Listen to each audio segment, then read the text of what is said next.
everyone, today we are looking at how to read music on the guitar. So you've probably seen this before, and yes, that's a note, okay, short for notation, and that note is telling us two things. Number one, it's giving us the pitch, the frequency, the musical frequency that we hear, okay, the A, C, B, in this case we have an A. And then second of all, it's telling us the duration. How long is that note supposed to last for? In this case, we have a quarter note A, so that quarter note is going to last for one beat. To determine the pitch, we need to understand the staff. The staff is made up of 5 lines and 4 spaces, and we count those from the bottom up. So we have 1, 2, 3, 4, 5 lines, and then 1, 2, 3, 4 spaces, always counting from the bottom up. Now, we also have pitches above and below, and those notes use ledger lines, as you can see the example there. So when we're playing guitar, we use treble clef or G clef. And what that does is it tells us where G is located. So on the treble clef, it's really a fancy way of writing a G. And there what you see, voila, there's our G. Now, from that, and knowing that information, we can figure out all the other notes because of the musical alphabet. In the musical alphabet, we have 7 letters, A, B, C, D, E, F, G, and then it repeats, A, B, C, D, E, F, G, and so forth and so forth. It works forward and backwards.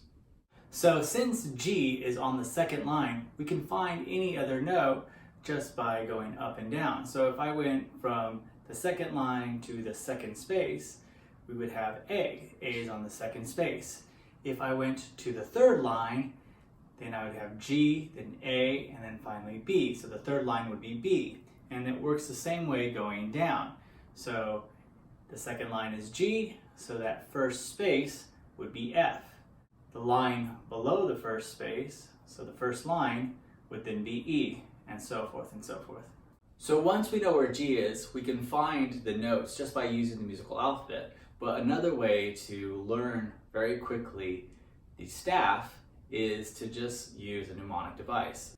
For the lines, you can do every guitarist begins doing fine. And then for the spaces, it just spells out face from the bottom up. See, face. So as I said before, ledger lines let us extend pitches above and below the staff. So if we look above the staff, we have the note G. It's not in a space, or well, it is in a space. That's right above the last line on the staff. That's G. Then if we go to the next note, then we have A, then B, C, D, E, and F, and so forth.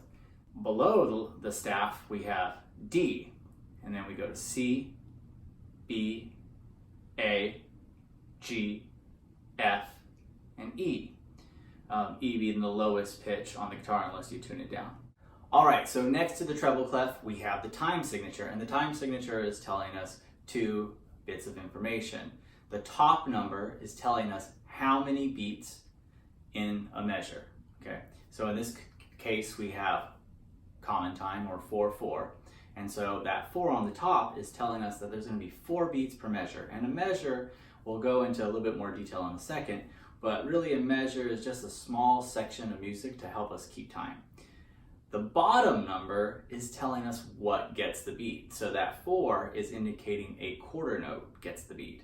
So in that measure, we can have up to 4 quarter notes, or any value that equals that amount. We can't have 5 quarter notes, and we can't have 2 half notes and a quarter note, because each half note is worth 2, so we go 2 plus 2 plus 1, that equals 5, and it wouldn't make sense. So we always have to equal 4 in common when we're playing in common time. If we look at a different meter, like 3/4, then that means we have 3 beats per measure, so we can only have a total of 3 quarter notes, or any equal value that would represent that much in that measure. So you might be asking, what's a beat? And a beat is a consistent pulse that you can neither see nor hear, but feel. So if I give you the example, da da da da da da da da da da da da da da, you might be tapping your foot, or you can snap along. Da, da, da, da, da, da, da, da, da, right? That's the beat, the snapping, or the tapping of your foot. Okay, it's what's keeping us in time. All right, so tempo is just the speed of the beat, and that will affect your rhythms and how fast they're going to be played or how slow they're going to be played.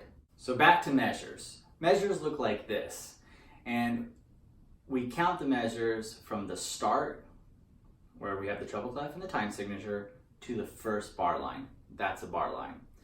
From then on, we have bar line to bar line, and that's the next measure. So in this example right here, we are seeing a total of 4 measures.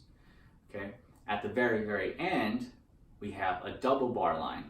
Okay, and that signifies that is the end of either the exercise or the song.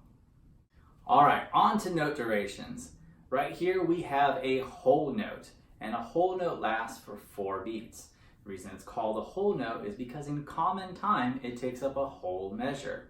So if we played that, it's going to last for 4 beats. Here we have a half note. This half note is, well, half of 4. So half of 4 is 2, so it's going to be 2 beats long. And finally, we have a quarter. Quarter note is 1 beat, because a quarter plus a quarter plus a quarter plus a quarter equals 1 whole. So 1 whole measure.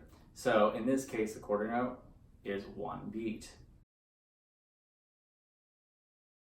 All right, let's try working on some rhythms here. We're going to mix some note durations together. So let's try exercise number 1.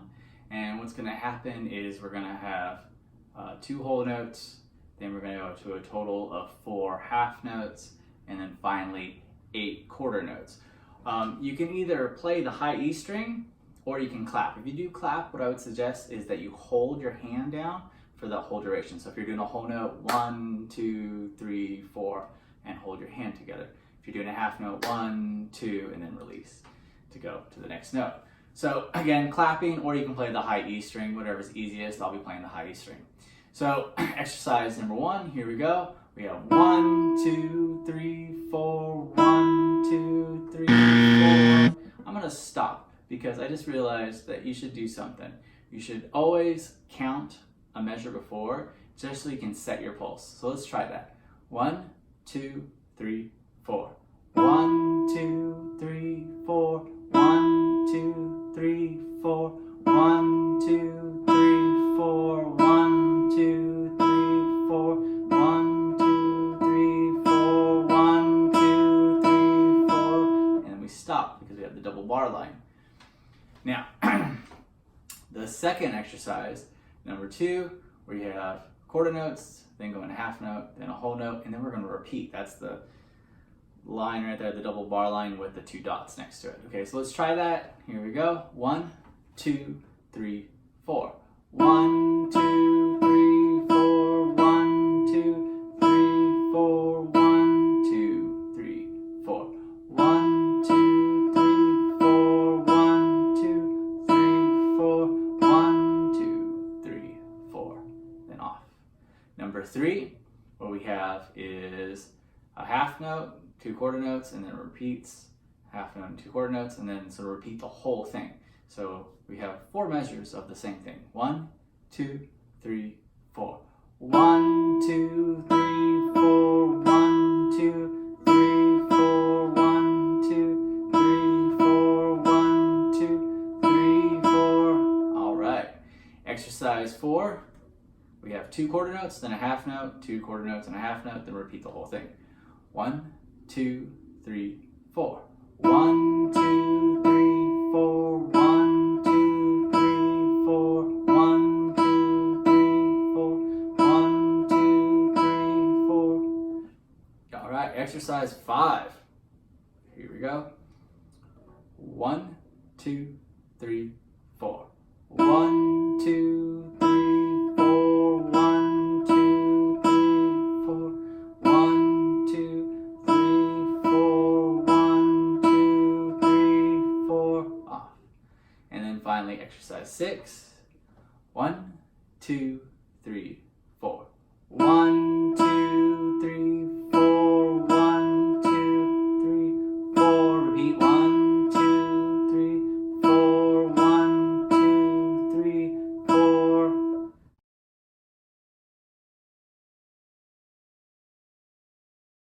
So let's learn where to play the pitches on the guitar. So here I have a picture of all the open strings. We have the low E string, then A, then D, then G, then B, and then finally high E. Okay. And what I suggest is that you learn notes specifically by string at first, just to make it a little bit easier. If you try to take on too much, it's a lot to remember. So let's work on the high E string first. So here we have E, okay, and that is on the last space on the staff. F, first finger, first fret, okay, and that is going to be placed on the last line, the 5th line. G is right above the staff, and that's going to be placed on the 3rd fret. So if you look, I'm playing on the E string, 3rd fret, F, 1st fret, and then E is just open. Now for our B string, we have the B string's open, hence the name. Now for C, 1st fret, and for D, 3rd fret. Okay, so B, you can see where it's placed, C, and then D. So B, C, D. All right, let's move on to the G string. The G string is pretty simple. You're going G's open. Okay, that's the 2nd line on the staff from the bottom to the top. 2nd space is A. Going to the D string, we have open D. Okay, and that's right under the staff. Then the very first line on the staff would be E. And then finally we have F, which is the 1st space. Going further down, we have the A string. And you'll see there's 2 ledger lines. So it's 2 ledger lines below. Then we have B, it's under the very first ledger line. And then C is on the 1st ledger line. The E string, we have 3 ledger lines and it's right below that. So here's E, here's F, and then here's G. So E, 3 ledger lines, but below the 3rd ledger line. F is on the 3rd ledger line, and then G is below the 2nd ledger line. And it just all moves alphabetically. When you're first learning the pitches and how to read music, I always suggest saying the names of the notes and being able to play it, then go back and do it with rhythm. When you're doing it with the correct rhythm, you should always count out loud. It's going to really help you build that internal metronome that will keep you on time and help you be rhythmically correct. So if you have any questions, as always, please leave a comment, and good luck with your practicing.